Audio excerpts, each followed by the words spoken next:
What's up? What's up? What's up? Can you guys hear me? Yeah, hey Tyler. Hey, Savonya, how you doing? Doing great. You? Not bad. Not bad. Still on the old tail end of whatever this flu was.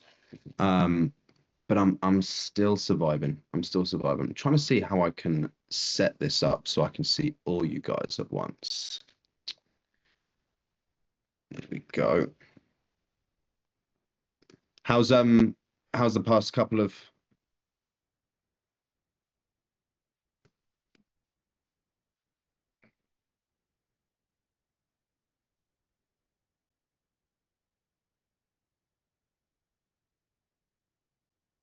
I left by accident. You're good. No I stress. was trying to like ping I had people. quite a few messages from people that they weren't going to be able to make it today, so it's probably going to be a pretty small one. I think I've got a couple of people that might be joining shortly, so I'll keep. Here we go. Speak of the devil. Lila's joining us. How's how's the first few days on, well, the first couple of weeks on this offer that you were talking to me about being going, Savonya? Yeah, so it's been going pretty good. I'm getting in my closes, you know, and I feel confident about the offer. I just need to like do a better job in certain areas of the call. Okay. What's up, Lila? Don't want to ignore you in the background. I know you're pretty much set, so I'll focus on Savonya for the meantime. How you doing though, Lila? You good? I'm good. How are you? I'm doing well. I'm doing well. Still recovering. It's going to be a smaller call today. I had quite a few people message they weren't going to be able to make it, but the smaller the better because you guys can get more of my attention. So I like it. Here we go. Maggie's joining too. Hey, what's up, Amat? Do I pronounce your name Amat? My bad if I'm completely butchering that. Welcome to the group. What's up, Maggie? Hey How's it? Tyler, how are you?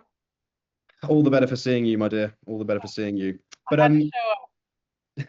had to show up and show your support. I love it. Well, we were just talking. I was just talking to Savonya. So she started on a B2B offer recently. And she mentioned there's just a few areas of the call that she feels like she's maybe not kind of digging as deep as she possibly could do. Before I steal the limelight today, guys, because I've got something prepared that I feel is going to be interesting for you, which is essentially how we can focus on creating more urgency. You know, I know a lot of reps they default, and it's not their fault. You know, what you don't know, what you don't know, but it's very easy for us to default to an external pressure based approach, you know, where we feel like we're kind of pressuring the prospect into making a decision. I want to talk about how we can create urgency by building tension, though. Because when we build tension, it's when the prospect pulls themselves into that buying pocket instead of feeling like they've got us backing them into a corner.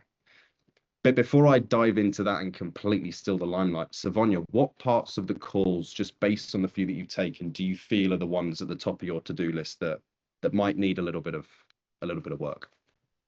So definitely urgency and this offer, they want us to do more of a consultative approach. Mhm. So, like, I'm really not digging too deep into pain, which does help to create like a gap or a urgency. Also, the people that I'm speaking with, they're shopping around, so I need to help with urgency, and I would say positioning as well. So that way, when it comes to handling objections, I actually have more leverage, and it's not just me, scheduling a follow up. I gotcha. I gotcha. With B2B, because it is a B2B offer, right? We were talking about this. You're obviously not going to go really anywhere near as deep onto probing on the personal, emotional impact. Yeah. I don't call it like when we're talking B2B, this is the difference between pains and problems, guys. It's just like it's the best way for me to visualize it, so it might help you guys out. A pain is it is something that someone's going to genuinely admit it is like causing them some kind of emotional, mental, physical, spiritual pain, aka being 45 pounds overweight.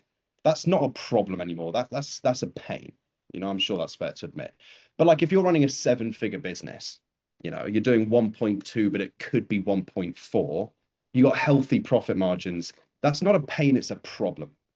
So you can't go too deep on like the personal emotional impact of what is this impact having on you that your business isn't at the level that it could be.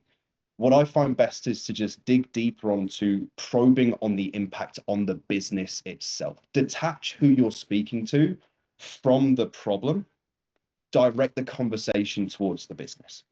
Because that's the most unbiased conversation you can have, and that they could speak on, because it isn't about them. And you're also not giving them an easy out to say, this isn't about me, this is about my business. Just cut to the chase and tell me what it is that you do. That's what I've run into a lot when I've tried to use a B2B framework, a B2C framework, sorry, with a B2B prospect. But we can cover all of that later down the line. Now, who's already selling? I know Savonia is. Lila and Maggie, you are kind of. Amat and John, welcome to the squad, John. Are you guys actively selling? And if you are, just type it in the chat so I can try and keep some examples relevant to like our industry. But if you're not selling, just type what it is that you'd like to start selling, and I can also do that too. I can also add to that. So they came from me, so they're in the same situation as me, where like they're selling their own services. Oh, sweet. Okay. Yeah. It's copywriting, right? Yeah, like marketing, copywriting. It just kind of depends. You can think marketing. It's more general. Okay, cool. Well, I'll try and keep it as relevant to you guys as well. Who has either done a role play, if you haven't taken any sales calls yourselves, or been on a sales call and not selling, would love to do B2B marketing? Cool. On the same page, John. Happy days, mate. So who on role plays, if we've done role plays, who's ran into trouble trying to create kind of urgency on a sales call? Everybody? Beautiful. It's easy for us to try and pressure somebody into saying yes. And from personal experience, guys, if you have little to no idea who the fuck I am, and I'm directing this towards Amat and John mainly, I'm a high school dropout that fell into sales and ended up finding remote sales, and now I travel the world and do cool rich people shit every now and then. I'm like the stereotypical high ticket sales success story, if you will. I've been doing it for longer than you guys have, though. So I've been in it for 4 years, and the way I used to close in the past was very retail-y. It was very pressuring. It would work occasionally, but even when it did work and I'd close a deal by pressuring and backing somebody into a corner, they'd either ghost after putting down like a down payment or something, right? Or just charge back their credit card the following day because they backed out, because I didn't get them bought into the same vision that I was trying to create as their status quo. So today, I just want to get you guys to start to see how we can create this urgency and get people to understand that they can't just keep thinking about this without you feeling like you're selling somebody or pressuring somebody and forcing them into the decision. Does that sound good, guys? Yeah, because Beautiful. sometimes in B2B, like even for my own business, it feels like the conversation hits like a brick wall. Okay. And like towards the end, really, when like you're talking about next steps, and I just feel like I need a better way of handling, fear, or when people ask, like, why should we go with you over someone else? Okay, gotcha. That's going to get into objection handling though, so I don't want to take myself on a tangent with that, because I think Maggie and Lila know me better by now. If I go down a rabbit hole, there ain't no getting me out of it. So what we'll probably do is I'm actually planning on next week being fully objection handling. Like I'm literally just going to open up the stage and let you guys pepper me with a ton of different objections, and we can handle at that stage. But if we focus on like the discovery, Maggie and Lila know this better than most. I feel like a lot of these objections can be solved in discovery. I really believe they can, especially B2B, you know? So if we focus on getting the prospect to step into that space and focus on asking questions that allow them to come up with the ideas that changes what's actually important in the first place, maybe we can see some of those objections start to melt away on the back end, you know? But first thing, I think it's important when we're understanding the difference between internal tension with somebody and pressure. Like we've got to understand would you say B2B prospects are typically more aware than B2C? Depends on the industry. Typically, yes, they are more aware, because it's very hard to ignore if you've got team members that are standing around idle without jobs to show up to, or there's times on your calendars that your sales team does not have booked up. It's very easy to see that as a fucking problem, because there's a quantifiable number in B2B that a lot of B2C relationships aren't going to have, which is finances. You know, like this is actually a financial ROI. If you're talking like B2C trading or biz op, then it's a similar conversation, you know, but B2B people are going to be a lot more aware. Why'd you ask though? Because I was honestly just curious. And I feel like with B2B, like, do we need to focus on helping them realize they have a problem, or can we assume that most people will come to the call with a problem and aware of it? You can assume that people are going to be aware of a problem because they booked the sales call in the first place. But beyond that, keep your assumptions at a minimum, genuinely. Mhm. Because like it will work a couple of times and you'll give yourself a false sense of security, right? And then you'll get a few calls on the trot where you didn't, like you left stones unturned and you're like, oh my God, they hit me with an objection that I didn't get before. The corners that we cut would have been able to handle that objection. So we still want to take them down a certain amount of this internal tension building journey. But what we're going to talk about next after this is how do we know when we've built enough? Okay, Because thank you. that's the other kind of anchor point here. But the difference between pushing and pulling, just so you guys can kind of see the analogy from my point. I make myself sound smart here as a high school dropout. Newton's third law, I'm pretty sure it is. Every action has an equal and opposite reaction. You know, if you want to see it as a buyer seller dance, is the analogy a lot of people use. You know, if I step forward towards my dance partner, there's no room for the boogieing to keep happening. They're forced to step away from me to create space for this dance to continue. It's the same with a sales conversation. If I'm rubbing the puppy's face in the puddle of pee, you know, and rubbing salt in the wounds, and I'm playing on people's pain and their fear or scarcity tactics that there's not many spaces left, or like really basic surface level logic traps, I'm backing that person into a corner. They are going to feel like they're being sold to, and they're going to resist. I think I can put my hand up more than most. I have run into that problem plenty of fucking times. Internal tension is when we lead with questions that focus on allowing our prospect to get curious. It's only when people have the chance to really get curious and not just treat this conversation the way they've treated the period of time that they've been stuck with a problem, just brushing it under a carpet and not having that tough conversation with themselves. I want them to reflect and take ownership of their situation. I've never met a single person that has made a change about something negative in their life without first taking ownership of the fact that it's their decisions that led them there in the first place. Okay, does that make sense, guys? I want them to move themselves towards the goal. My questions enable them to, but at the end of the day, like I need to make sure that they see the picture. Internal tensions, like my mentor Cole Gordon, he was one of my first sales mentors, and if you don't know Cole Gordon, get to know him. Like seriously, he's really fucking good at what he does. Internal tension is like gravity. My questions just create the space for them to fall into their desired future. No, that's what we need to be focusing on, is our questions need to create the space for them to open up about things they haven't opened up about before.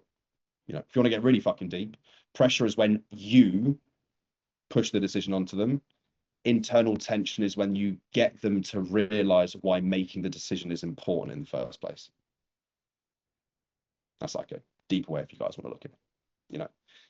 Because like, I hate to break it to you, what's coming out of your mouths is not the most important things on the sales call. Your questions matter, but it's the prospect speaking that's going to advance the sale forward.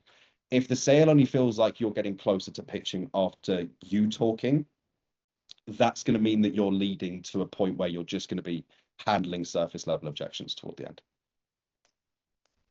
But if the buyer is doing most of the talking, that's the opportunity for them to create the tension for themselves, because it's their fucking story, not yours. Who's not following so far? All good? Sweet. What's up, Vanessa? Good to see you. So, reminder, internal tension, gravity, external pressure, it's them putting on the brakes, digging their claws in. Not going anywhere. Okay. I tried my best over the past week or so, because these are concepts, and for those of you that don't know me much, like I'm not just a sales coach. Like I literally take sales calls virtually full time, like 2 or 3 a day now because I don't have too much time, but like my money is made from closing deals. So a lot of these concepts, you're going to have to bear with me. Like if I take you down a rabbit hole and it doesn't make sense, just raise your hand and say, Tyler, just try and say it a different way or dumb it down for a 3-year-old and I'll try my best. And for the past week, I'd be lying if I said I haven't been trying to make a love child with ChatGPT to figure out what's like the formula that I can try and give you guys today so that you can focus the direction of like where to take your questions. And the best and most simplest one that when I managed to kind of put it together with, of course, the help of my little robot assistant is tension, aka urgency, is it equals, or if you want to see it as like a mathematical equation, tension, aka urgency equals when somebody is clear on their current situation, aka like the emotional clarity, the mental clarity of what it's like to live in their current situation. And they do not accept that to continue on the way it is, that is where tension gets created. It's just that simple. So we need to make sure that people are aware of what's the emotional cost of continuing with this problem. Okay, like they see their current situation clearly. If it's B2C, I'm fat and I don't like it, right? B2B, a business that needs a marketing agency, I'm not generating enough leads and my sales team aren't selling enough. You know, that's emotional clarity on the current situation. Then the personal consequence side of that equation, or the understanding of the cost of a lack of action or a cost of inaction, is that they're connecting their inaction to more and more and more pain, a snowball effect. That if it doesn't get fixed now, and I do not like it now, it's going to continue to get worse, or I'm going to continue to dislike it more. You know? I'll keep getting fatter. My wife will leave me, and my boss will fire me, and the world will stop fucking turning. Ooh, we're getting to the questions. We're not going to we'll get to that. Don't worry. I've got like a ton of like questions in a vault to share with you guys shortly, but we'll leave it till then because otherwise I'll just end up down a rabbit hole. So the personal consequences, understanding what happens if nothing changes, right? Now, you guys can already think of a question to figure out how to find out what happens if nothing changes. And that's by asking, oh, but what happens if nothing changes? Now, guys, that question has been used by every single sales rep that I think I've ever met for the past decade. And guess what? A lot of people jump on a lot of sales calls. Let's try not to be like everybody else. Yeah. Because if you sound like everybody else, you get put in the same bucket of sleazy scumbag salesman with commission breath. And I don't want that for you because it ain't fun. Okay. I want you to get them to see and feel what it's like to keep living with this problem. Because when you make it real, it's that tension that does the heavy lifting for you guys. What's up, Shantae? Good to have you. So, guys, we all know what healthy tension is, right?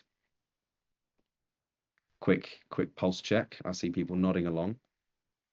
Lila, what's healthy tension and how's it different from external pressure? Healthy tension, I was taking notes. Healthy tension is when you have them realize that they need to make a change and they need to make a decision rather than you like putting pressure on them to just give you an answer to get out of the situation. Which one's better on a sales call? Internal. Why? Because then they won't charge back or they'll actually be bought in and want to do it and be a good client. Because it's them making the decision.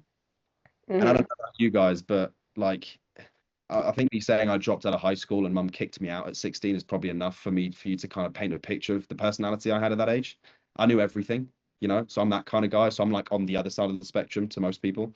But it's like you try and pressure me into making a decision, I'll just tell you to go fuck yourself. Even if it is in my best interest and you have the best intentions for me, I'm the most stubborn person in the world. And unless I get to see why it's important, I'm not going to make the decision. But when I do, I piff, you know, but it's getting me there. So it's all about how can I get the person to do what is right for them. So the question is now that we know the equation, what it is we got to focus on, which is focusing on why the problem is important to get fixed and what happens if it doesn't get fixed to build the tension. How do we know when we've built enough of it? And this is going to be huge for you B2B guys. This is, I mean, it can be a bit of a bitch, to be honest, because as I said earlier, like what's coming out of our mouths isn't important. So we can't measure the tension that's in the air that we're creating on a sales calls by what we are saying. Okay, hate to burst your bubble, but we're not that important on a sales call. It's all about our prospects. You know, it's focusing on how they're behaving on a sales call, the things that they're saying, how they're elaborating now 10 minutes into the conversation compared to what they were at the start of the conversation. And B2B, get ready to have your asses fucking handed to you on your first dozen sales calls at the very start, because you're going to have a ton of people trying to railroad the conversation and take the frame from you. You can't let that happen. So you've got to stay cool, and you've got to focus on mirroring the person's energy, but also focusing on the changes that you're seeing in their tonality, their behaviors, the things that they're saying, how they're expanding. And I review a ton of sales calls on a weekly basis, and there's always a few things I revert back to when I'm trying to gauge whether somebody pitched too soon, or whether they're dragging their feet and they should move on. And in fact, now they're doing too much unselling, and somebody that was already bought in is now getting put off. You know, because you can either underboil the water, right, and the potatoes then getting soft, or you can completely fucking mush them and by boiling it too much. You know, we've got to have that recipe. Now, there's a few different factors I look at. But before I steal the limelight, because I want this to be as much as a coaching call as possible, but I don't want to do all the work for you. You know, so based on role plays, based on any calls that you guys have been on, what are some of the tells, you know, some of the poker tells? What are some of the tells? What are some of the changes in dynamics? What are some of the changes in tonality that we see from the prospect that gives us an idea that we're on the right track, and that we're getting more truthful answers and more and I wasn't always going to say the word. I'll leave it there. That we're getting kind of more truthful answers from the prospect. What are some of the tells that we can notice on the other side of the screen or on the other side of the phone? I would say on my calls, it's when they say when they tilt their head and they're like, "Oh, I haven't thought of that before." Like that's always a good one. Or Mm-hmm. when they yeah when they lean in, Oh yes. but also when they start to mirror you. Mm-hmm. That's a very good point. That's a very good point. Oh, I mean, all three of those points are fantastic. When they lean at body language, guys, that's why I love Zoom calls. And it's why I'm a big fan of having a framework with your sales calls. If you're starting off, it's okay to use a script, but just make sure that that script becomes more of like a checklist or like bullet points, and it comes shorter, and then becomes more of a framework, and then you just have a flow. Because when you have that, it doesn't matter what the prospect says, because you know what direction you're taking the sales call in. And also, I'm staring at every single one of you. I'm seeing how you're nodding. I'm seeing if you're kind of dozing off, you know, at least those of you that have got your cameras on. Right? I want to see how you guys are picking up what I'm putting down. You know, so body language is a huge one. When you see someone like starting off a call and they're kind of acting like king of the world, leaning back, and then by the end you've got them leaning forward, listening to every word you say, you've done a good fucking job on that call. I love to see that. You know, I think I used to make Lila laugh with a lot, because we used to be on a fitness offer together. I'd make people cry a lot, you know, because a lot it sounds horrendous, but I'm not talking doing it out of malice. It was honestly with all the love from the bottom of my heart. But it was middle-aged women, you know, that were really struggling, bad marriages, bad relationships, you know. It was probably everything aside from their fucking fitness I was talking about, you know. It was like, yeah, it had to be done. These are tears that they hadn't cried. These are conversations they hadn't had. And I knew that if I'd got you crying, I'm making it real for you, because this has just all been bubbling up under the surface. I'm just releasing that pressure, and it's like, it's hysteria. You know, when people say they're hysterical, it doesn't always need to be sadness. It can be tears of just uncontrollable, just unknown happiness that you've been repressing. So reflection, guys. Savonia had a great point. I hadn't seen it that way, I think you said. You know, when people like when you see someone look off into the distance, guys, like these are tells we got to pick up on. When you see someone look away and think about an answer, that's them actually reflecting. They're not giving you the pre-recorded speed dial answer that they give their work colleagues, partners, girlfriends, husbands, whatever, teammates, employees. It's not the rehearsed answer. When they take a beat to think, or if they look off to the side, know that we're getting closer. We've triggered awareness, but a big mistake a lot of reps make is they think that's enough. when they see them lean in and think about their conversation, we got to stay patient here. Okay, you've got to stay patient, because I hinted at it previously. It's about making sure people take ownership as well. So that's another big tell. When we take somebody in B2B where they go from saying we, us, our, okay, like personifying the team as a collective, when they go from talking about that to I, you know, I've been putting off the decision to invest in a badass fucking marketing guy like John, you know, like I hesitated, you know.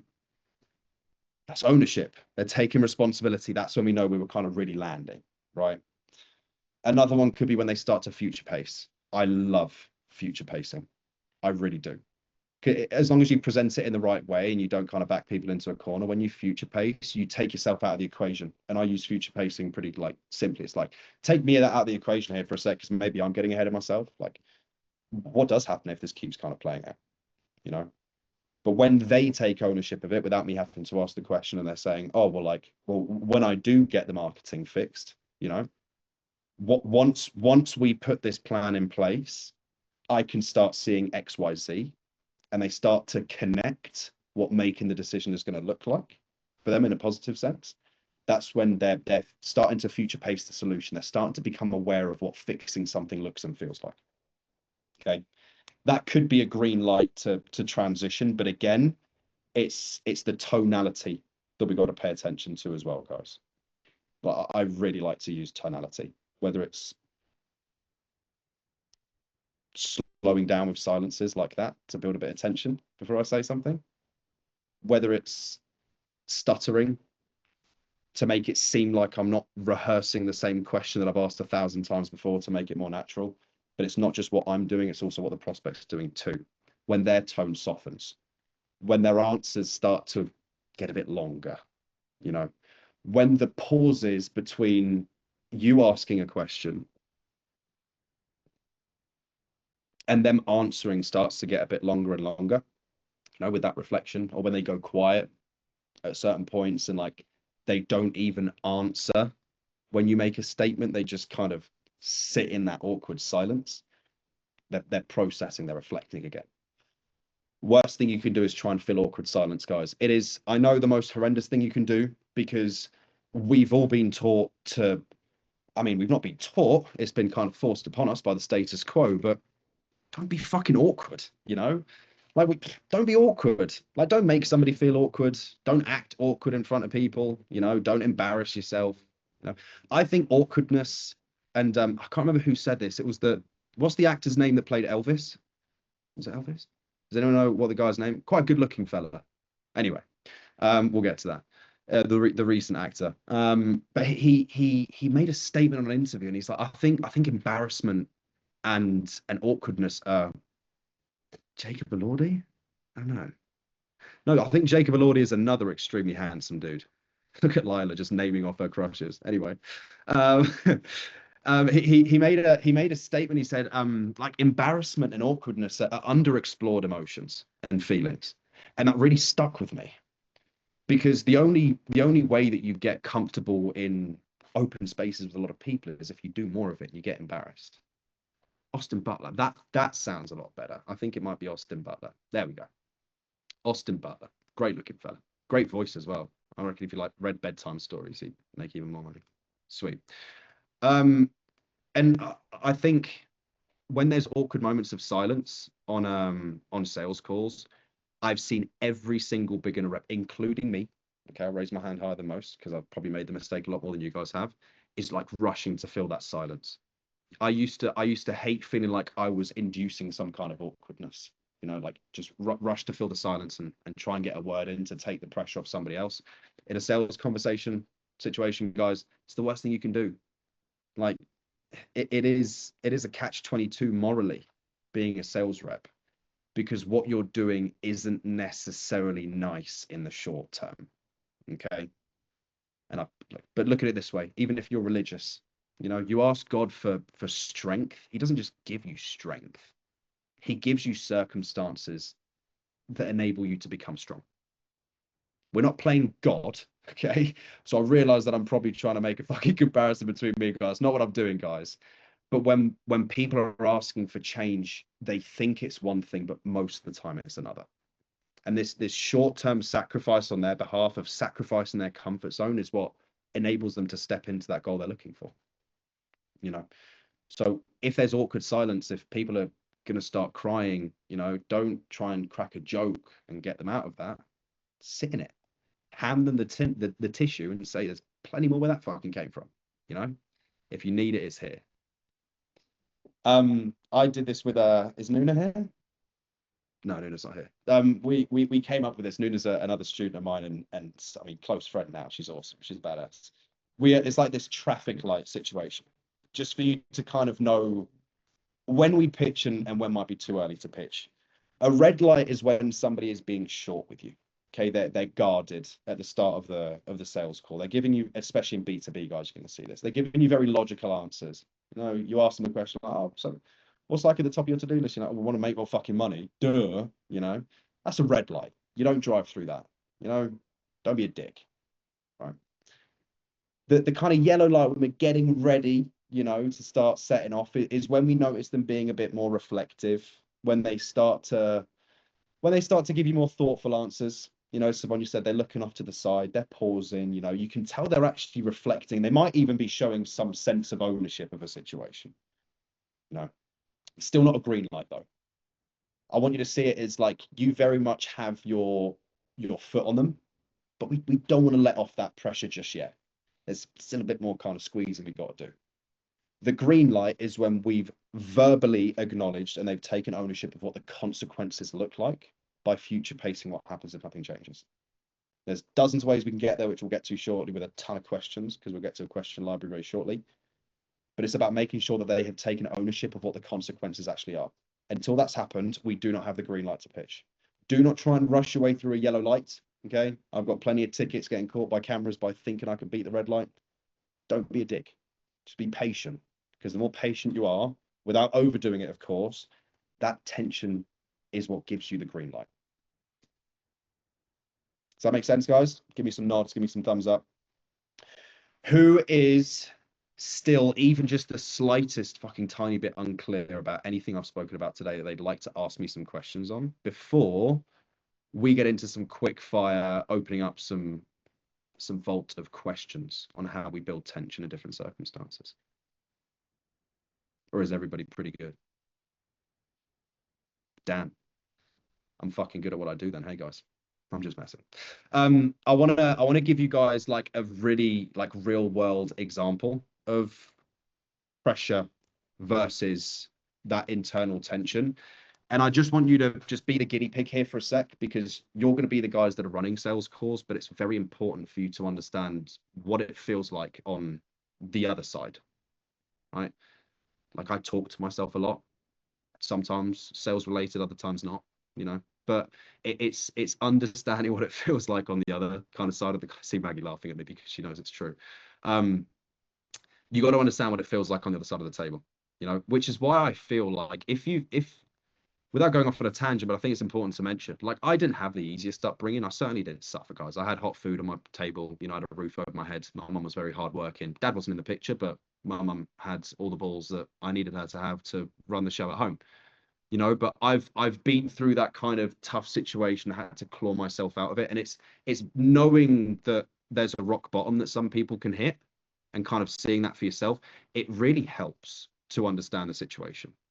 So if there's difficult things that you guys aren't facing up to, and I've had this conversation with Lila plenty of times before, by the way, like are there things that Lila knows that she should be doing that she might not be because it's uncomfortable, you know? And pushing yourself through that as a leader, as a sales rep, is what qualifies you to have the confidence and conviction in your tonality when you're having these conversations with people, you know? But snap back and we'll stop getting too deep down the rabbit hole now. An example of what like an external pressure tactic would look like to close a call, I've written it down here, is something like spots are filling up fast. So if you don't decide, you're going to miss out, you know, if you keep kind of delaying this. And I'd hate for you to kind of get stuck because there's no more spots left. You know, that just sucks, because it's it's something that's got nothing to do with me. And it's an external pressure tactic using scarcity that is just going to trigger some kind of defense mechanism. Whereas if someone's getting squirrely at the end of a call, and instead of just firing a statement like that and relying on pressure, I say something on the lines of, well, you've been thinking about this for a while now. Would it be rude if I asked, like, what happens to your sales team's calendars if you do not fix the lack of lead flow that the business is seeing over the next 90 days?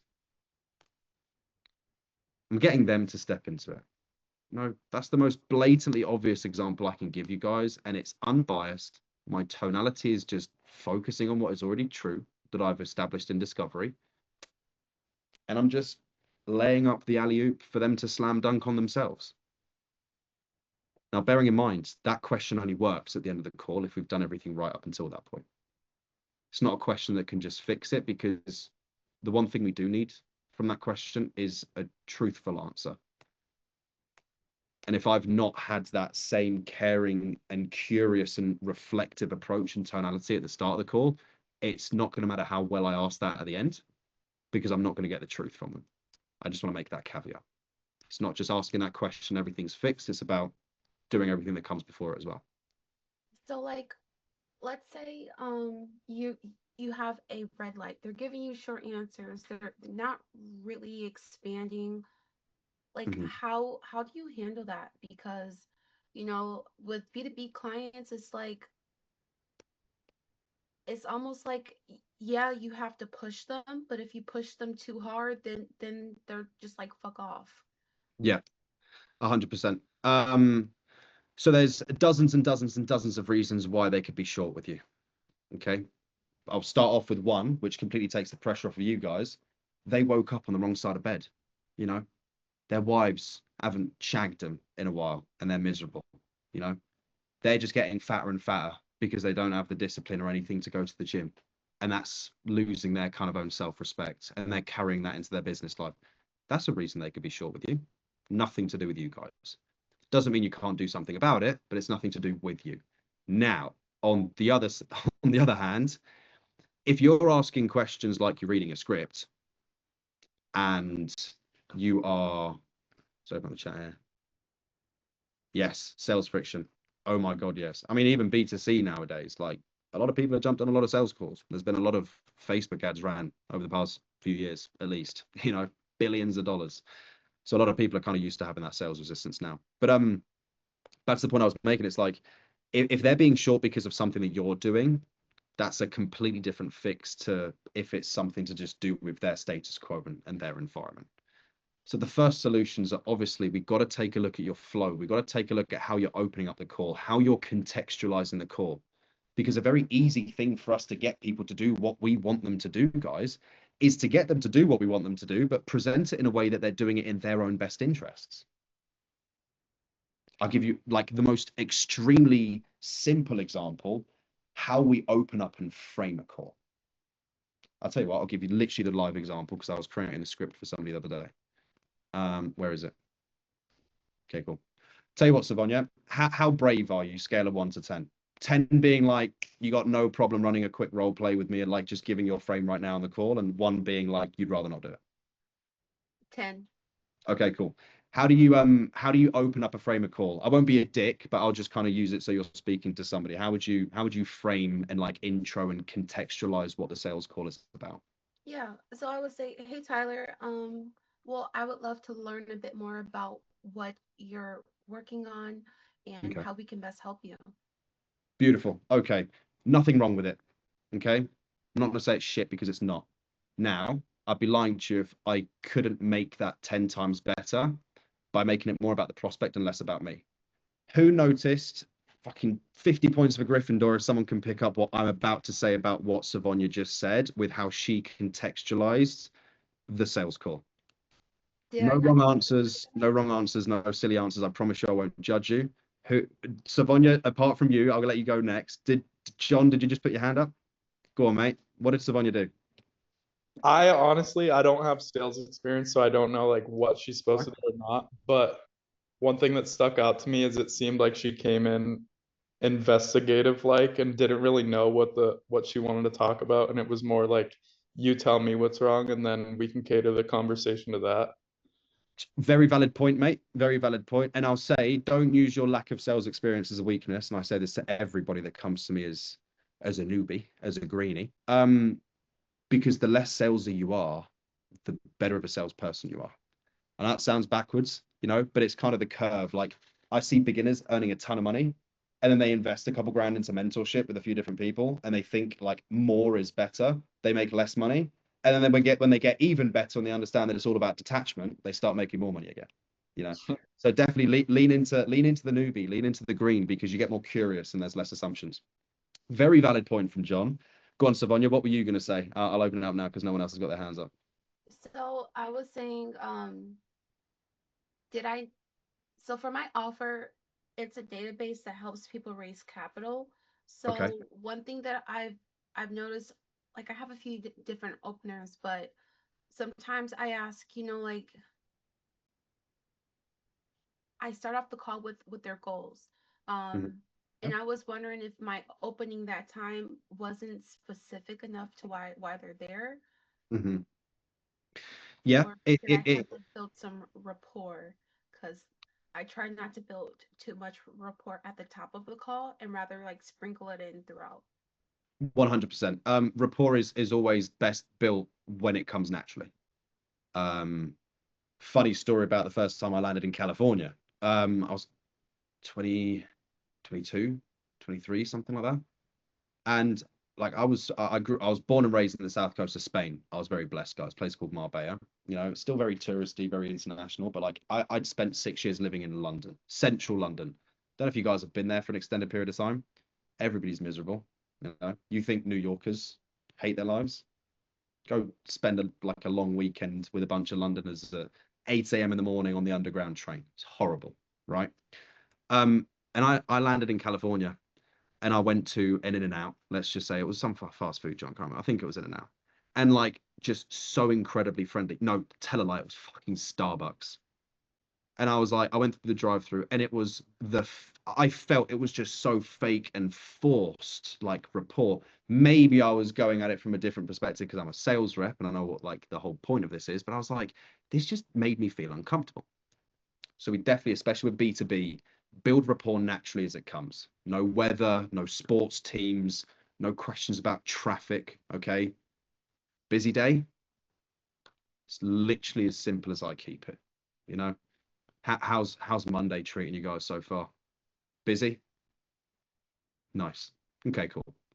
And how I'll just kind of roll into it because I was about to with word for word. This is somebody who runs a marketing agency helping HVAC businesses. So businesses that do like AC installs and repairs on air conditioning and stuff like that.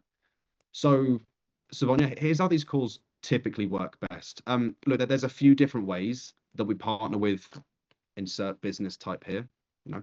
So it's probably better for you guys if you help me understand where you're currently at. And then if there's a clear and obvious way for us to improve what you've already got going on, I can then break down a couple of different ways that would actually make sense for you guys, so I'm not wasting your time. Does that sound fair? Yeah. Who can tell me the difference between what Savonya did and what I did? What's like one of the most kind of what's the most kind of obvious difference that you guys notice? Anybody? No such thing as a silly answer. Don't make me call somebody. I'll go. I was gonna call somebody out. Mhm. In some ways it was just like the authority in your tonality as well. Like it sounds like you've helped a lot of people the way you just kind of rattled that off. Yeah, that's one way. Like tonality is going to be huge, guys. But the main thing that I did, whose best interest did I present the fact that I need, like, I told them I need to figure something out about the business, you know, but I didn't present it in my best interest because it is in my best interest. Like, I'm a sales rep. I got to know what gold nuggets of like pain and problems and fucking like buying pockets that I can lean into, dude. You know, but I'm not doing it because out of malice. I'm doing it because like I know I can help you. So my intentions are good. It's not manipulative. but I can't say that. You know, Savonia didn't say that, but what she did say is, I think it was almost word for word. Correct me if I'm wrong, guys, if you picked it up differently. But I think Savonia said, I would love to find out more about your business. And if you said because and you gave a reason after that, we could have kind of saved ourselves from that. But like, don't take this the wrong way. The prospect doesn't care what you would love to do. Got it. You know, it like we're just not that important. We're not that cool. Like, it, shine the light on your prospects. It is all about them. And if we focus on the very beginning of the call being about lowering sales resistance, you know, so like how these calls typically work best, because like there's a different ways that we can help you, like different businesses raise capital. You know, I'm like I've never worked on a raising capital offer, but I'm pretty sure that's a line that would slide. You know, can you say your frame again? Of course I can. So look, here's how these calls typically work. You know, just to make sure that we're doing things for in your guys' best interest, because transparently, like there's a few different ways that we can help businesses generate more leads. There are quite a few different ways, and I'm sure you can appreciate this more than most, that different businesses are going to require different ways of raising capital, you know. And like I'm labeling you, like I'm sure you can appreciate. Like I'm looking at John, kind of nodding away there slightly. It's like, John, you seem like the guy that's going to appreciate this.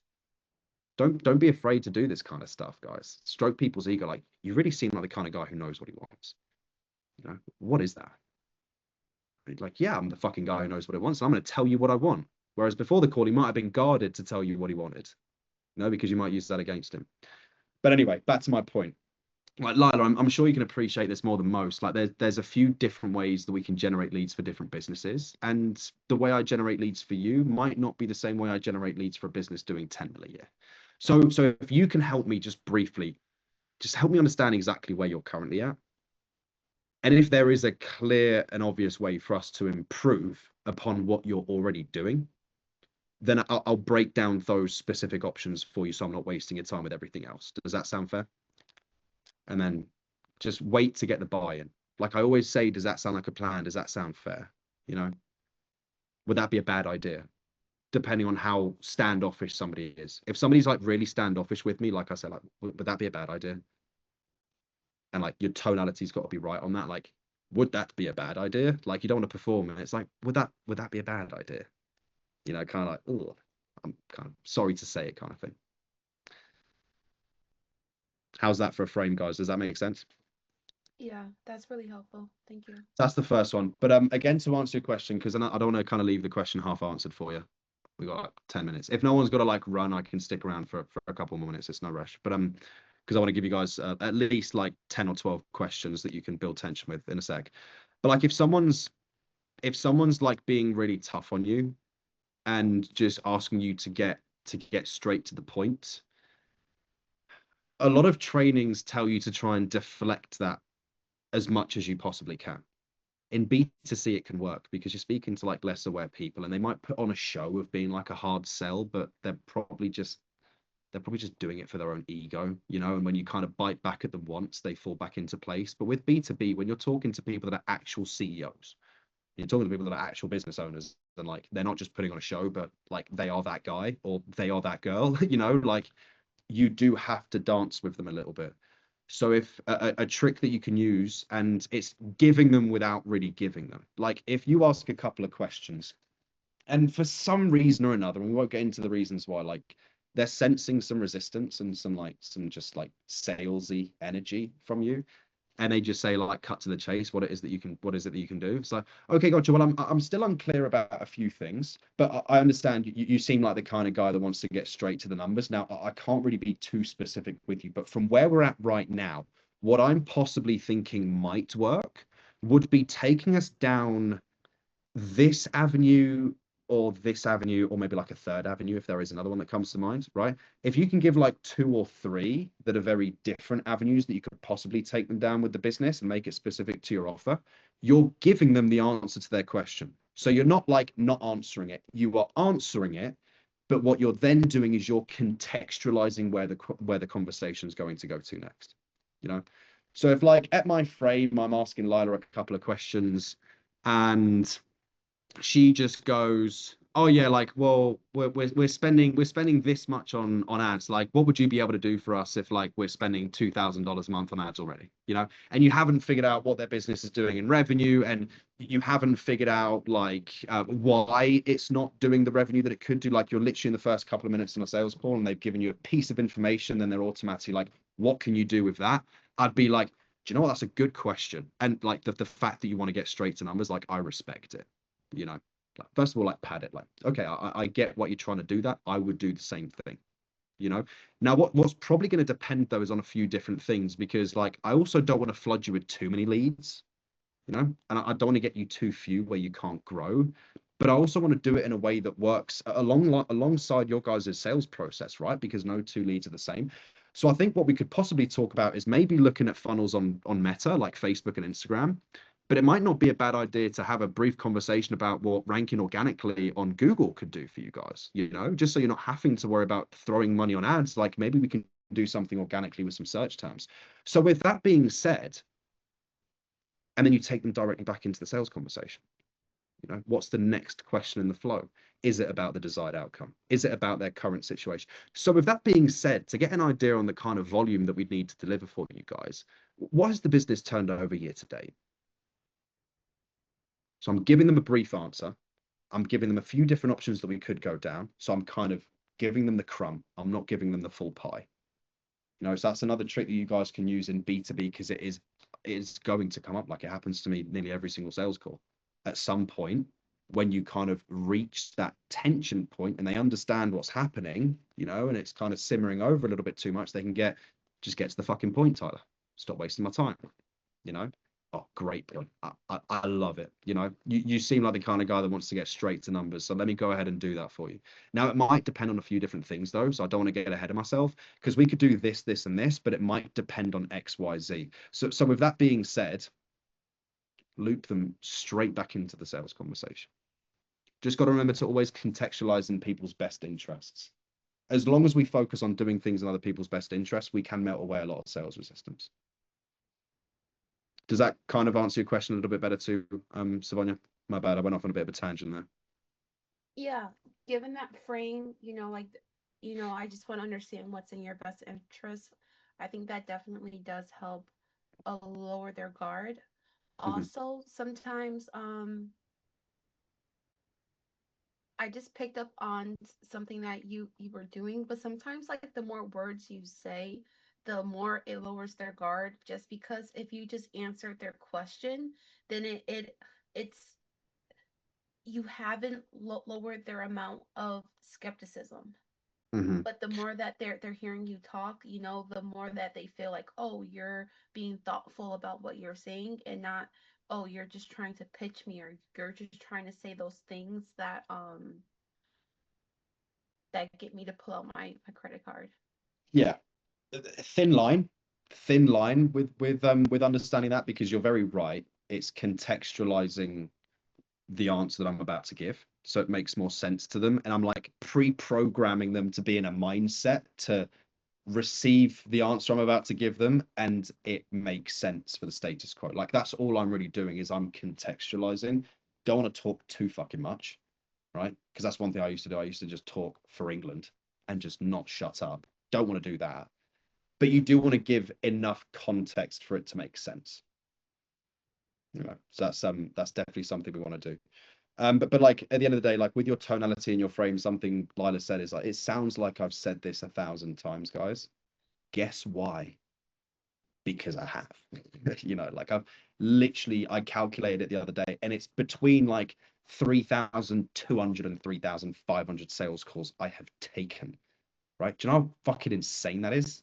You know, that's like, it's at least 3 sales calls a day, Monday to Friday. And I know for a fact I was working 6 days a week, taking at least 5 calls a day for like a year and a half. You know, it's 10,000 hours.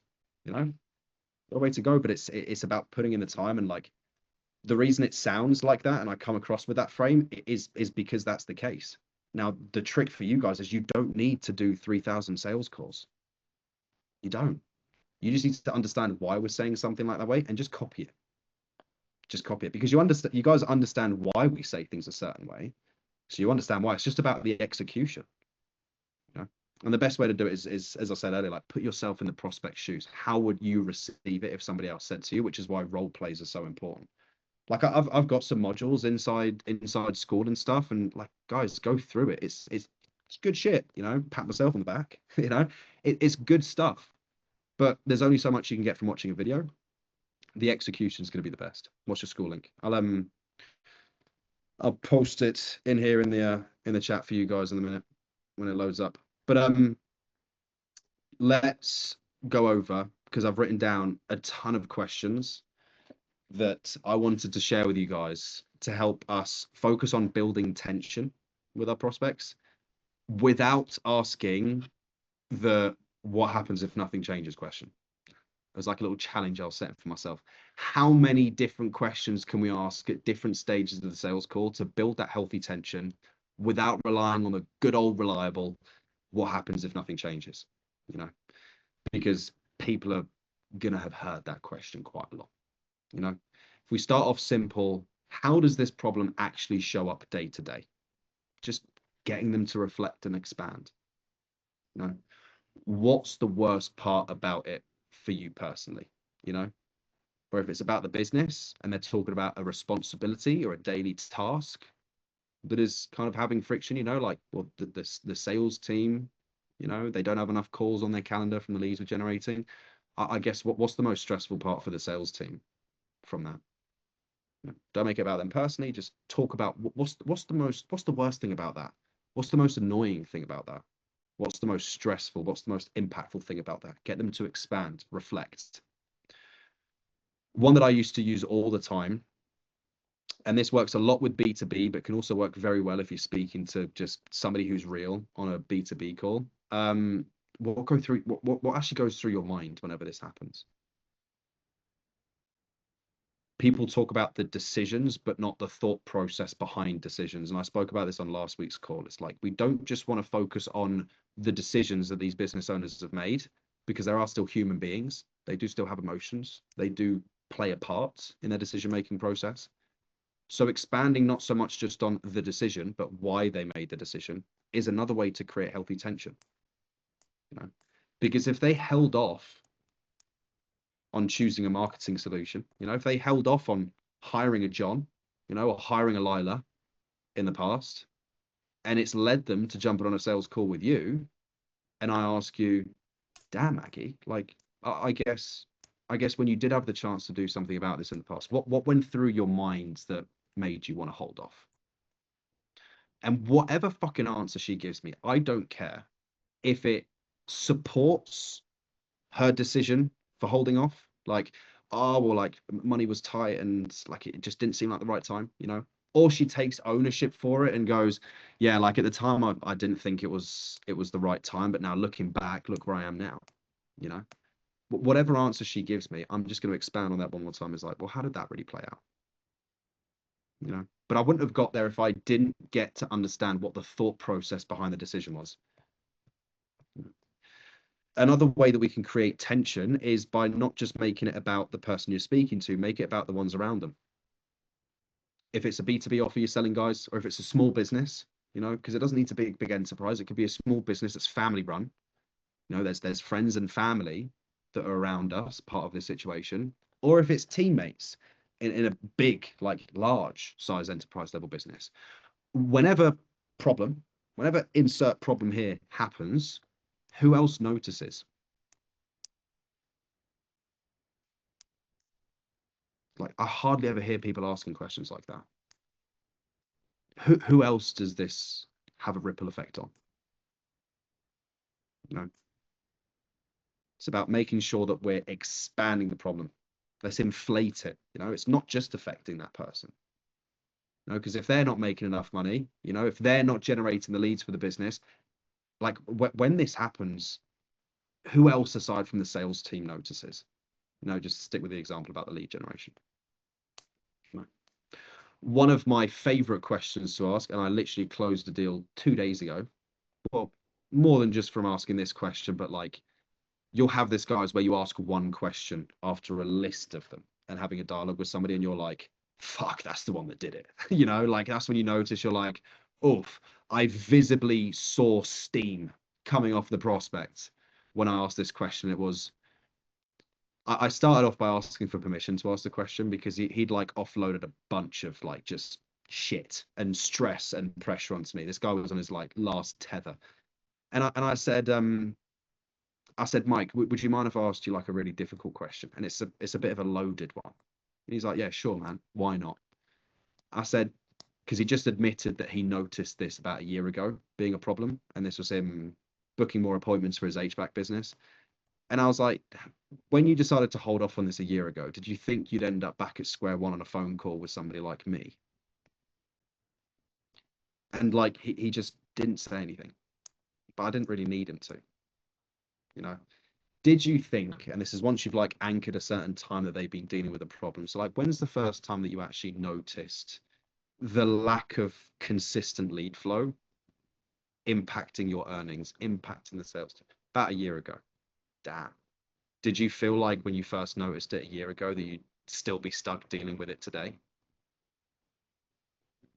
It's a very easy question to ask because it's a yes or no question. No. I mean, I think 9 times out of 10, a lot of people are going to say no, they weren't expecting to be. If they say yes, it's like the sale's already fucking half done, you know, because then you just lean into that. Like, well, I mean, yeah, because I didn't do anything about it. Okay, well, how can you see that continuing to play out if you just keep not doing anything about it? Okay. Is that something you'd be satisfied settling for? No. Okay, cool. But we need to elaborate. We need to probe, you know? So if we ask them, gotcha, when you first noticed this a year ago, did you still feel like you'd be stuck here in square one dealing with the same problem today? No. Okay, well, how does it feel saying that out loud? That's another question I ask a ton. You know, it's questions that people haven't really said to themselves or heard on a sales call before. Like, I mean, how does even just saying that out loud sound? You know, I don't like asking how does it feel in B2B because like it can be a bit of a gay question. You know, they'd be like, stop being so woo-woo with me kind of thing. Go on, Lila. So, do you feel when you ask someone, how does it, what'd you say? How is it saying that out loud? Do you ever get backlash from these B2B business owners? Of course, like there's going to be cases where you do get some kind of backlash. But when I say backlash, I can't remember the last time I've had someone say like, why are you asking me that question in like a dickish way? And like I'm not bigging myself up. It's just because of the tonality and the way I take the conversation. Like my sales calls very rarely sound exactly the same because I'm not following a step-by-step process. Like I'm just covering the points that I need to cover based on what the prospect wants to talk about, and I'm able to kind of loop them back. So very rarely do I have people feeling like it's an uncomfortable interrogation. But sometimes I get backlash in the form like, well, yeah, it doesn't feel fucking great, you know? Yeah. Like what's it like saying that out loud? What's it like living with that, dude? Well, it's not fucking good, obviously, you know. I don't take that as like negative backlash. If anything, I just understand that the prospect's a human being and they gave me the exact reaction that they should have been given me then, that they should have been given me earlier on in the call. The same reaction they should have been given the problem this entire time they've been dealing with it.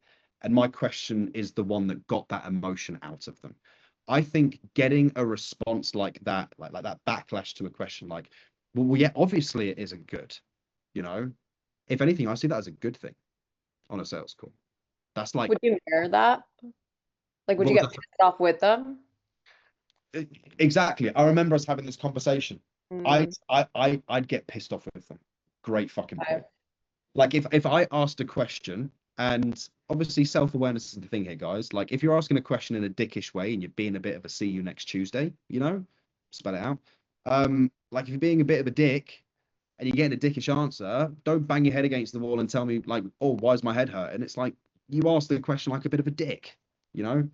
But if you're asking the questions detached with a very neutral tonality, and you're asking the question based on the context that the prospect has given you, aka their words, not yours, and you're not putting words in their mouths, the only thing they can get pissed at is themselves, which is the beauty of it. And it's the beauty of the kind of style of selling that I do, which isn't trying to focus on something that isn't real yet. I always ask questions based on the context of the conversation, because then if the prospect gets pissed, as Lila just said, I have permission to get pissed off with them. And when that happens, it's no longer me on this side of the table and you guys on that side. It's like me going, hey, take a look at what I stare at. You know, we're both looking at the same thing now. We're both fucking pissed. You got a reason to be pissed. You know, your sales team's failing because you haven't taken your finger out your fucking ass to invest in a real quality marketing solution. You know, of course you're going to be pissed. Now, I'm just going to get pissed with you because there's no reason for you to be pissed at me with my questions. You know? I'll be like, well, yeah, of course it fucking sucks, you know? Like, well, yeah, I get it. It sucks. But between you and I, has it not sucked up until this point? How has that suckiness developed over this point, man? If they say, well, yeah, of course it fucking sucks. Obviously, it's not nice. How's that developed over time, though, man? Like my tonality would rise with them. I'm no longer slow trying to fit into it. I'm matching them because there's a lot more chance of them answering that question because it seems like, oh my God, like I'm stroking them. Like, how bad is it, baby? You know? And they're like, oh, like it's really bad. Boo-hoo. Feel sorry for me. Like that's kind of what I'm doing by matching them. I'm meeting them at the same level with that. All clear, guys? Right, rapid fire Q&A. Who's got some questions based on what we've covered, what we haven't covered, and what we might be able to cover in later sessions, so I can give you a quick answer now? If anything, guys, no such thing as a silly question. I promise you, no need to be embarrassed. I'm not going to laugh at you. The other guys might. I won't, though. I have a question. Fire away, dude. What's like the key difference between B2C and B2B? The key difference in B2C and B2B. I'm just posting this school link. What you'll notice is with B2B, it needs to be, it's more difficult. There's no doubt. B2B is going to be a more difficult sell than B2C. But it's a thin line. Like with B2B, you're going to have a lot more people that are problem aware. They're aware they have a problem, and they're aware that this problem is having an impact on them, you know? So you need to be focusing more on what a solution looks like, okay? So it's by creating tension, by creating a gap, not so much picking holes in their current problem and the impact it's having on them. You want to create tension by extending the gap between their current reality, once you have clarity on what that current reality looks like, and what it is they're trying to get to, and create clarity on what a solution looks like. Because what you'll get with a lot of B2B clients is, if I knew what the answer looked like, I wouldn't be here, John. And when you get answers like that, it's very tough to then come across as the expert again. Very tough. It's possible, but it's very tough, you know? So you want to be focused on asking questions that help them give you clarity on what their solution needs to look like. And it's about focusing on their current situation. Now, before I talk about B2C, what you got for me, Lila? It was in that same vein. So with B2B, it sounds like a lot of people are going to, and this is what I've experienced as well. It's like they're not in a bad state because I'm also not pitching people who have like a failing business, right? So you have to create the gap between like where they want to go and where they are now. So would you recommend starting with like what their challenge is, or would you recommend starting with where they want to go? With both B2C and B2B, I'm a fan of opening it up with outcome-based questions. So, okay, like desired outcome-based questions. Cool. But that doesn't necessarily mean, and like quick caveat, that doesn't necessarily mean the conversation always goes towards desired outcome. You know, like I noticed this tons on Verto, the fitness offer that we were on. It's like, okay, gotcha. So like like figuring out workouts and like the right meal plans aside, like what's like the real outcome that you're looking for out of this? And it's essentially a goals-based question, and like a little kind of ninja Jedi trick that helps you very quickly gauge where the prospect is at. It is listening to the answer that they give you to that question, because technically I'm asking you a desired outcome question. But what we noticed a lot when we were asking that question on the fitness offer, Lila, was people started immediately talking about the weight they wanted to lose, not the six-pack they wanted to have. Does that make sense, guys? They didn't start talking about the revenue they wanted to make, they started talking about the revenue they were missing out on. And that's the very thin line between desired outcome. I'm talking about the good things I want compared to current pain or problem. I want to talk about the bad things I'm running away from. You know, so I open it up. I say some kind of desired outcome based question. You know, okay, gotcha. So like, aside from knowing like the nitty gritties of exactly what it is that we do for you on our end, because that might get dictated on like the stage of the business that you guys are at right now. But I guess like, what's the main thing that you're looking to get out of a solution like this? If you guys are talking about marketing or lead generation, you know, if they talk about like making more money and continuing to scale, you know, they don't have like a pain. You know, it's obviously too soon to judge, but at least you can start kind of having that intuition. Like it's less of a pain, more of a problem. It's an inconvenience they're looking at. But whereas if they start to talk about like their bleeding cash flow, like dude, we're putting like we're not even breaking even on like first click purchases kind of thing. Like my first month ROI isn't even breaking even. Like it's taken me almost 6 months to make my money back on each person. Like I need to stop bleeding all of this cash flow. Take it easy, Maggie. Pleasure having you. Like depending on the answers, that's where the conversation then flows to. That's what I'm talking about, not having a script, but having a framework and a flow. So based on what someone else wants to talk about, whether it's their goals and it's a goals and desire first syntax, or it's a pain, problem, and inconvenience first syntax, that's why being fluid and being flexible with the process helps so much. But to support the answer to the question even further without boring you guys to death is, and I'll put you to the test. John, I'll run it with you. Let me know how like the difference with these two first questions is. Like after I've framed the call and introed and contextualized, I could ask you one of two things. You don't need to answer, just like let me know how it kind of makes you feel without getting too woo-woo. So John, talk to me, man. Like I guess what's the biggest challenge? Like what's the problem that you're here to fix? Wait, that's like one version, you know? And the other one is, so John, like talk to me, man. I guess I can't make any promises, but like if all things like work out, well, what's like the outcome? What's the goal that you want us to kind of potentially help you start working towards?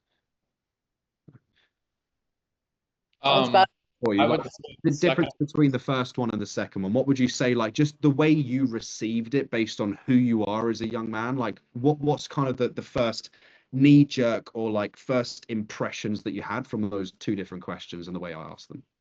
I would say the second one was definitely much more effective for me because it kind of put me in the mind frame of like picturing the ideal state, and then you seemed like a helping hand, like helping me reach that. Whereas the first one, I forget exactly what you said. It just didn't seem as effective because I wasn't like picturing the ideal outcome. Yeah. And there's a way to soften the first version. Like very good points, by the way. You didn't stand me up, which was good. You got exactly what I was talking about, so I'm glad. Which is a relief. But it's like the first one, there's a way you could soften it. You could be like, so John, like talk to me. What's I guess like the biggest challenge, or I guess what's like quite not working at the level that it needs to be. That's like a very mild and very like pussy way of asking the first version of the question, which is like, dude, talk to me. What's the biggest challenge? That like, what's the problem that we need to fix? Even if you soften it in B2B, because the amount of sales calls and sales processes these guys have been through, they know exactly what we are trying to do at every given time of the call. Okay. So we're already fighting an uphill battle. We're like salmon when it comes to mating season. We are swimming up fucking stream. And if we drop the ball and we let that sales resistance slap us around the face once, takes us back downstream, we've got to swim all the way back up again. Even if you get it right, more time on sales calls, less time to sell more, less time to change more people's lives, less time to make more fucking money for yourselves. It's always got to come down to something selfish at the end of the day, you know? But the first one, it's like, if you're dealing with somebody, even if they do have a bit of a challenge, but you're automatically assuming they have a challenge, they're going to say to you, I mean, nothing really. You know, I wouldn't really say there's a challenge, right? And they could say that in the most polite and nice way possible. What they're basically saying, guys, is fuck you. That's not what I said. No. So it's about making sure that at every point of the call, especially in the first dozen questions that you ask, that tonality and contextualizing questions is all done to lower sales resistance as much as possible. And as John said, like the two versions of the questions I asked, like the second one seemed like I was more of a helping hand, more collaborative, you know. I say, like, I can't make any promises, you know. Like the best way to respond to somebody, like, here's another response, like in the same kind of breath as Savonia's question previously, like earlier on in the call when they're like, oh, just get to the point, you know, or they're giving you some sales resistance. The best thing you can say when somebody says, oh, like, what separates you from like other people? Like, why should I choose you and stuff? Guys, if I ever get whiff of like a call review that I do for any of you, you know, because I'll do as many call reviews as you guys want me to, by the way. Feel free to send me as much and I'll send you guys short looms back. But like, if I ever catch whiff and a sniff and a smell of you guys jumping into, oh my God, look at us mode, like we're the best because of this, this, and this, and oh, this is why you're going to love us, like I will hunt you guys down and I will camp outside your windows and just torture you, right? Because like it's the worst thing you can do. Worst thing. Best thing, right? Listen to me. No, I'm kidding. Like there's other ways you can do it, but what I do is like lean out completely. Like Lila says to me, Tyler, like I'll be honest, man, like I just want to understand because there's so many people that do what you guys do. Like marketing's been a thing since prostitution. You know, like it's the oldest game, it's the oldest fucking trick in the book. Like, what makes you guys so special? Do you know what? Like at the moment, nothing. But that's not necessarily a bad thing. Because transparently, Lila, like at the moment, I don't even know if I can help you. Because I don't. I've got a good feeling, you know, like I could do you a disservice, Lyra, and I could assume what it is that your business needs, but you don't really seem like the kind of person that's going to appreciate me just using a cookie cutter plug and play strategy on your business when, I mean, you guys are unique in your own right, you know. So I guess what's like probably going to make sense is if I just kind of have a tiny bit more clarity on exactly where you guys are at with the business, because you might not even need us yet. Does that sound like a better idea? Like again, I'm doing the complete opposite that they would expect me to do. It's a pattern interrupt. Pattern interrupts work really well, guys, and there's loads of different ways we can interrupt patterns. But the main thing is like break the fourth wall. Get out of the sales process because they're expecting you to perform, and I'm not a fucking dancing monkey. You know, I mean, everybody's got their price. $50 is $50. No, I'm kidding. But it's like, you don't want to be a dancing monkey at the end of the day. So if people come at you, lean away. This was super helpful, Tyler. And this is just to add on for something we could cover like in the future. But if going from like outcome and then into pain, just like going over that transition with B2B specifically. Yeah, 100%. We don't have time today, No, I but meant down the line. Yeah. yeah, 100%. Yeah, we can do that next week. Also, a thing I'm gonna do, guys. Let me I've shown this to a couple of guys and gals, but I haven't shown it to many. Lila may have already spilt the beans to you guys. If she hasn't, then she's like been harboring this information from you. So I've been working on this thing, and objection handling is never the best use of any like complete new beginner sales reps time. It's always best just to understand what a fucking flowing conversation needs to sound like. Break your perspectives from following a script to following a framework, following a flow, understanding what the psychology underneath that sales script is all about. Because once you understand what is supporting the script and why we're asking the questions, you don't need that script anymore, which is exactly what I want to get every single one of you guys to. But objection handling is also a badass skill, you know, it not just on sales calls, not just in sales, but in life in general. Like if you understand how to change people's perspective, guys, speaking from experience as a high school dropout with no academic qualifications, sales has opened up a lot of fucking doors for me outside of sales calls. And a lot of that comes down to objection handling. So what I've actually done, and in my opinion, it's the most comprehensive objection handling little resource that I've got here. So I don't know if Lila shared this with you guys. Can I have shared it with her?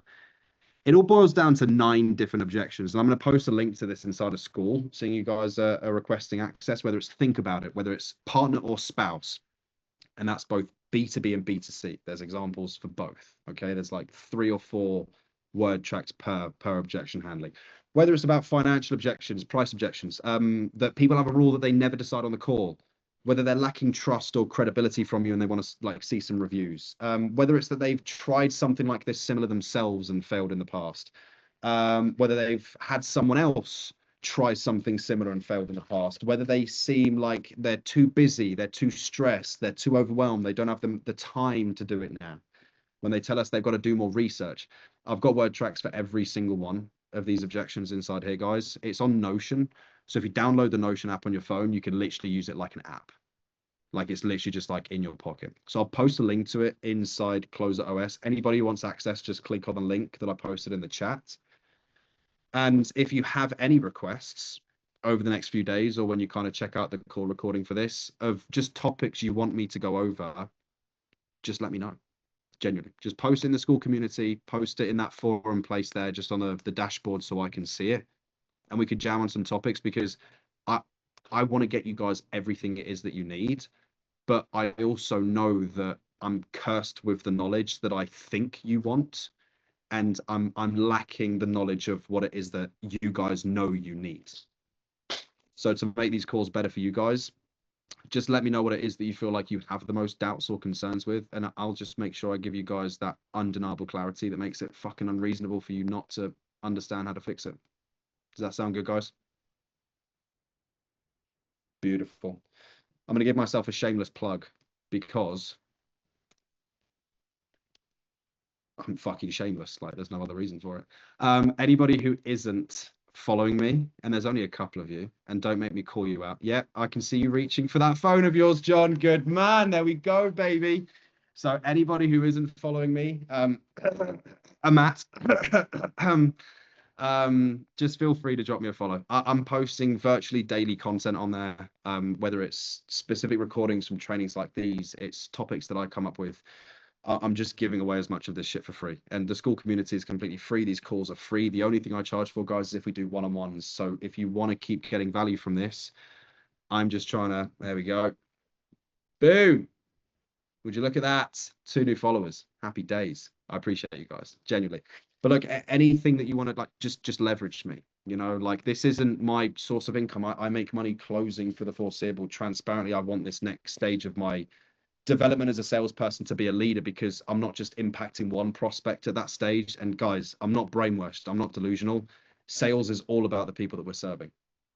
It's not about us. It's not. It's not about the commissions. It's not about the cars. It's not about the trips. It's not about the beaches and the remote offices that you're working from in high ticket sales. It's all about your prospects.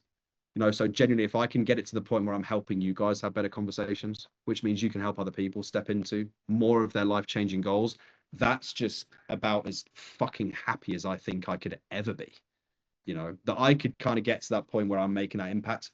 I mean, dude, I fucking dropped out of high school and I flopped out of a professional football career because I was too scared to step outside a comfort zone of my own. Like, if I can make this happen with your guys' help, then I'm as happy as a pig in shit, honestly, guys. So anybody you want to send these links to, anybody you want to share any of these videos with, or just any value, please feel free. But anything you need from me, guys, just reach out to me. Anything I can do for you before I go? Yes? No? Or are we all good? All good? Thumbs up. Guys, keep an eye out for the recording. And if you need me, you know where to find me. Take it easy. Thank Love you, you. Tyler. This was good. My pleasure, brother. See you soon.